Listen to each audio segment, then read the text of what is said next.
Olá, muita paz a todos, namastê. Ainda assim um pouco assanhada aqui as coisas, mas acho que a gente todos os dias tem uma forma de como se reencontrar, como olhar para si, como se ver e como criar nossa realidade. O aspecto de fora, ele vai de acordo com como você está dentro. Todos esses aspectos, eles vão tendo uma manutenção de acordo com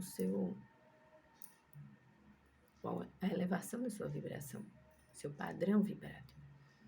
Como você aumenta o nível de amor incondicional, de harmonia, de entendimento, de poder, de sabedoria dentro de você. Então, vamos continuar nossa leitura. Carta 3, página 123, vamos lá? Vamos voltar um pouquinho, né?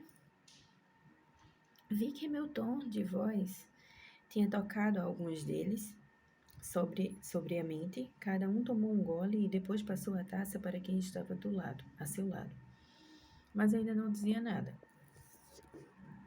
Mas não diziam nada. Percebiam que eu estava sério e que não toleraria mais discussões. Então, eu disse que um deles me trairia. Em segredo, entendia os seus motivos. E sabia que ele era uma parte necessária da futura sequência de acontecimentos. Simplesmente cumpria o papel que sua natureza o levava a desempenhar. Eu sabia que ele sofreria muito e senti compaixão por ele, mas guardei esses pensamentos só para mim.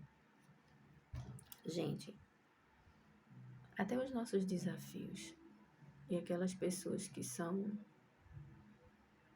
quem realiza aquilo que já está dentro da gente, aquele padrão, né? Dentro da gente. Essa pessoa sofre muito, porque você precisa passar por isso, você vai fazer, mas ela, no interior dela, ela fica aquele sentimento, mas eu causei. Eu podia ter evitado. Pode ser que na sua frente, aquela casca, não admita. Mas ela passa por percalços, por isso que o Cristo diz, tenha compaixão. Compaixão desse lado de cá, a gente tem uma tradução, um significado como se fosse pena. Não é. Pena é um sentimento negativo. Pena é um sentimento de baixa vibração. Compaixão é um amor por inteiro. E saber que aquela pessoa veio para fazer aquilo ali e que ela sofreria por ter feito. Então foi isso que ele disse. Em segredo, eu entendi os motivos e sabia que ele era parte necessária da futura sequência de acontecimentos. Embora que já tentaram calar a boca dele outras vezes. Mas ele era parte desse momento. Então, simplesmente, ele cumpriu o papel que sua natureza o levava a desempenhar. E eu sabia que ele sofreria muito e senti compaixão por ele, mas guardei os pensamentos só para mim. Ao mencionar que um deles me trairia, disse a Judas que saísse para fazer rapidamente o que tinha que fazer. Os discípulos despertaram e perguntando-se, realmente, aquela era a última ceia comigo. E se perguntando. Havia muita angústia emocional, perguntas, inclusive recriminações por tê-los colocados em tal armadilha. Mas você sabia que você ia acontecer isso, por que você trouxe a gente para cá e agora a gente vai ser perseguido também? Então essa era a dúvida de uma fraqueza humana. Outra vez perguntaram-se o que fariam de suas vidas depois que eu me fosse. Perguntava-se qual seria o lugar na comunidade se eu fosse crucificado. Imagine uma morte de cruz.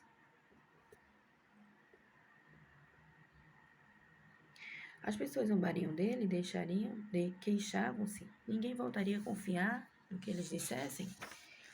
Então, essa é uma dúvida profundamente dada a eles. Profundamente entristecido pela resposta egoísta diante de minha situação. Assegurei a eles que não tinha que temer sua própria segurança. Deviam abandonar-me e não havia ligação entre eles e minha crucificação. Sugeri que depois de minha morte se dispersassem, voltassem para a Galileia. Pedro comoveu-se profundamente e reagiu com violência, negando que algum dia me abandonaria, mas é claro, foi o que ele fez. Mesmo depois de todo o amor que tinha por meus companheiros e de tudo o que desejava obter para eles, naquele momento de minha própria necessidade, ainda encontrava total falta de compreensão. Até resistência. Sua única preocupação era somente o que poderia acontecer a eles. Não houve nenhuma palavra amável para mim, oferecimento de ajuda ou angústia pela minha dura prova futura. E olha, gente, que essa reação foram dos discípulos, os que acompanhavam eles por sempre, né? Depois que ele escolheu eles para discípulos, os discípulos estavam muito próximos deles. Toda dúvida que eles tinham podia tirar direto com eles. Como era duro o coração humano, pensei. Quantos penosos séculos teriam que passar antes que a humanidade pudesse ir mais além de sua própria dor e sofrimento? Quando é que você está em dor e sofrimento e você consegue ir mais além? E a sua fé falar mais alto?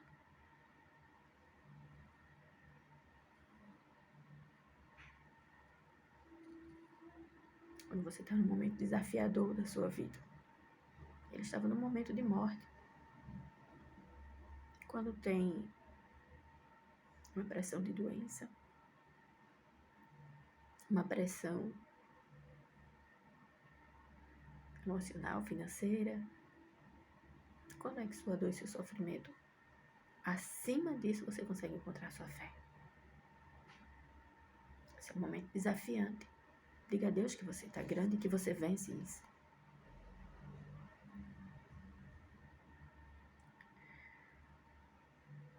Para sentir, talvez, uma faísca de amor e compaixão para com os outros, desafortunados que se encontrassem numa situação pior do que a deles. Que isso estava acontecendo com eles. E alguém tivesse uma situação pior. Porém, ainda que profundamente decepcionado e mesmo machucado por suas reações egoístas, compreendi-os e procurei dar aos meus discípulos coragem para enfrentar o futuro. E assegurei que sempre estaria com eles, mesmo quando eu estivesse fora de suas vistas, mesmo quando não estivesse vendo.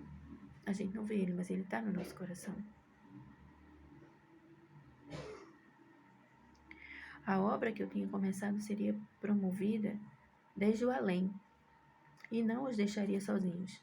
Conheceriam e sentiriam minha presença e os controlaria.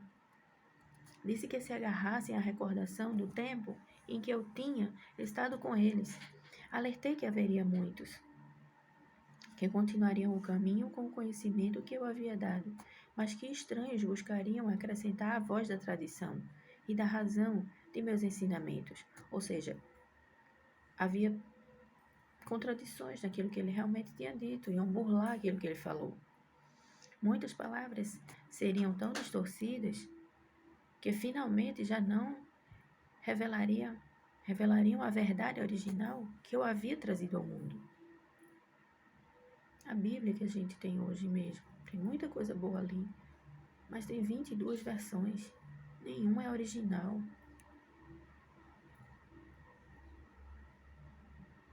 Quando ele diz que o reino dos céus está dentro de você, como é que você faz para encontrar?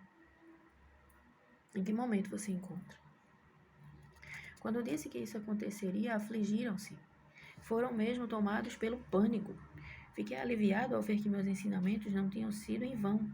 Apesar de tudo, que não tinham entrado em seus ouvidos totalmente surdos. Pediram-me que contasse mais. Mas levantei as mãos e disse que isso era tudo que eu podia dizer. Nesse ponto, senti que havia dito tudo o que tinha querido dizer enquanto estava na terra, e que meu discurso aos homens havia sido cumprido. Tudo que mais profundamente desejava era retirar-me ao silêncio, encontrar paz e conforto em meu contato com o Pai. Sabe aquele momento que você deixa tudo e vai ter esse contato com Ele? Faça isso. Faça isso. Quando o desespero estiver na sua cabeça, quando aquela aparente situação de infortúnio tiver para você, deixe tudo. Entre no seu quarto, feche a sua porta interna, deixe o problema fora e erga a fé. Lembre-se de quem você é filho. E quem é de Deus é Deus. Lembre-se disso. Deixamos o salão e fomos andando até o Monte das Oliveiras. Mas o estado de meus pensamentos era de conflito interno, temor e dúvida. A maioria deles foi embora para unir-se com suas famílias e amigos que estariam celebrando a sua própria Páscoa. No jardim, essa parte está em negrito, no jardim havia uma rocha especial cujo formato lembrava uma pequena caverna. Gostava de refugiar-me do vento dentro dela, de modo que ali sentei e orei, buscando um caminho para a grande harmonia que já havia desfrutado no passado. Sabia que quando me movesse para sintonizar-me com o Pai Amor, meus temores se dissolveriam e estaria num estado de paz de total e absoluta confiança. À medida que senti o poder do amor entrar em mim e tomar posse de minha consciência humana, assim também a força para suportar o que viria sobre mim tomou conta do meu coração. Seria capaz de permanecer dentro do amor e dar amor aos outros até o fim. E assim foi. Nem sequer tentei voltar a entrar no estado do julgamento no estado do julgamento e da crucificação. Isso não tem importância. Quando finalmente morri na cruz e meu espírito retirou-se de meu corpo torturado, fui elevado dentro de uma luz radiante e indescritível. Fui revolvido no calor e no consolo do amor, tal como nunca antes tinha experimentado. Tenho uma sensação de envolvente louvor, uma poderosa certeza de ter feito um bom trabalho, de êxtase na força universal. Para continuar a obra, e uma alegria, encantamento que está muito além de qualquer coisa que a condição humana possa conhecer. Entrei em uma nova e maravilhosamente bela forma de viver, mas permaneci descendente em consciência para manter-me em contato com as pessoas que tinha deixado para trás. Vocês percebem essa parte aqui? Ele seguiu a evolução, mas ele voltou em consciência. É nessa parte que ele volta em consciência que a gente percebe que ele nunca saiu daqui. Por isso que ele está dentro da gente. Por isso que a consciência crística dele, aquela semente de ver a verdade, de conhecer, está aqui. Ele não saiu daqui. Parte da consciência dele ficou aqui, parte da consciência evoluiu, porque ele não estava mais retido no corpo. Ele tinha consciência em diversos planos. Você dorme, mas foi um sonho, mas foi um lugar. Hoje a gente viu até naquele Doutor Estranho, no multiverso, você vê que você está em vários universos ao mesmo tempo. Nós somos seres multidimensionais. Acordemos desse sonho, esse longo sonho, né? Esse longo sono. A gente despertar para essas verdades. Pude mostrar-me àqueles que eram suficientemente sensíveis para ver-me. No entanto, a história de que Tomé supostamente colocou os dedos em minhas feridas é um disparate. Se você ainda acreditava nessa crença, não é, tá? Mentira isso aí. É uma ideia mítica. É falsa, é mentirosa. Meus discípulos não sabiam que eu tinha combinado secretamente com José de Arimateia que depois de minha morte ele levasse meu corpo para o seu próprio túmulo, ainda sem uso. O túmulo de José de Arimateia, lá foi depositado o corpo de Jesus, o corpo do Cristo, quando teve aqui, do Avatar. Onde então seria ungido, segundo o costume, antes do pôr do sol. Depois, quando a noite chegasse e todos em Jerusalém estivesse cumprido o sabá, ele, ajudado por 2 serviçais de confiança, a cavalo levaria meu corpo, às escondidas durante a noite por caminhos ocultos e durante o dia. Escondido à noite e durante o dia caminhos ocultos, que ninguém pouco andava. Durante o dia, a uma montanha nos arredores de Nazaré, na Galileia.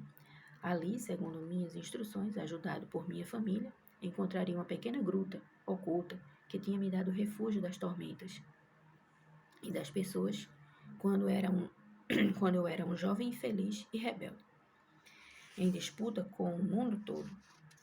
José prometeu-me que encontraria a gruta seguindo o mapa que eu havia dado a ele e que me deixaria ali, depois de mais um embalsamento. Depois, reconstruiria a pequena entrada para escondê-la totalmente dos possíveis intrusos. Ali meu corpo descansou livre de incômodos. Foi dito que meu corpo ressuscitou dos mortos. Essa parte de corpo, de ressurreição, diz muito das crenças que a gente tem hoje. Então assista esse vídeo uma e outra vez. Assista com o coração. Pegue a página que eu falo da carta. Leia. Leve para sua meditação o seu entendimento. Nesse estudo, todos nós somos estudantes. Cristo é o mestre. Na sua dúvida, pergunte a Ele. Foi dito que meu corpo ressuscitou dos mortos.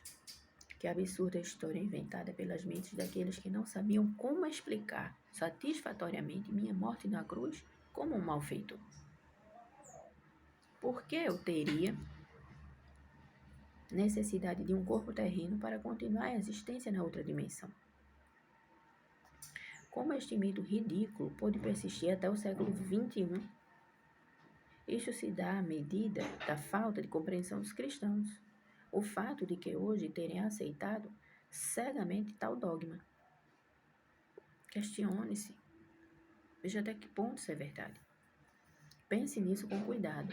Tendo sido liberado de um corpo terreno e tendo vivido a experiência de êxtase e de glorioso encantamento, que é a passagem de uma dimensão superior da consciência universal, porque eu iria querer voltar à dimensão terrena e entrar em um corpo outra vez? É um bom questionamento, né? É ele que faz pra gente. Que qualidade isso teria, que utilidade isso teria para mim em seu mundo e no meu? Enquanto a substância física de meu corpo durante a vida na Terra poderia ser espiritualizada quando estivesse perfeitamente harmonizado com o Pai e consciência amorosa. Meu corpo não seria um transtorno e impedimento para minhas viagens posteriores nos reinos espirituais superiores? As coisas visíveis não são mais do que uma manifestação das frequências vibracionais específicas na consciência que produzem um cintilar de minúsculas partículas, criando um aspecto de matéria sólida. Cada substância visível possui sua própria frequência vibratória única. Uma mudança na taxa de vibrações produz uma alteração na aparência da matéria. Quando as energias da consciência mudam, também mudam as aparências da matéria.